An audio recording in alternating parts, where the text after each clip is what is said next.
యేసుక్రీస్తు వారు ముళ్ళ కిరీటాన్ని పెట్టించుకున్నారు. కొరడా దెబ్బలు తిన్నారు. ఎలా? ఒక మనిషినిగా ప్రార్థనలు చేశారు. ఒక మనిషినిగా ఏడ్చారు. ఒక మనిషినిగా బాధపడ్డారు. ఒక మనిషినిగా యాచనలు చేశారు. ఒక మనిషినిగా ప్రార్థన ఒక మనుషుడు ఏదైతే చేయగలడో ప్రతీదీ చేశారు. ఒక్క పాపం తప్ప.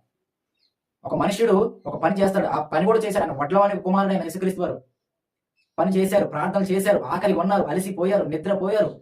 ఇవన్నీ మానవ కోణాలు. యేసుక్రీస్తు వారు శిలువలో ప్రాణం పెట్టారు. ఎలా ప్రాణం పెట్టారు? ఒక మనుషునిగా ప్రాణం పెట్టారు. ఎవరి కొరకు? మన రక్షణార్థమై ప్రాణం పెట్టారు ఆయన. కానీ మనుషునిగా చనిపోయారు. దేవునిలా పునరుద్ధానుడయ్యాడు. మనుషునిగా చనిపోయాడు. దేవునిలా పునరుద్ధానుడయ్యాడు.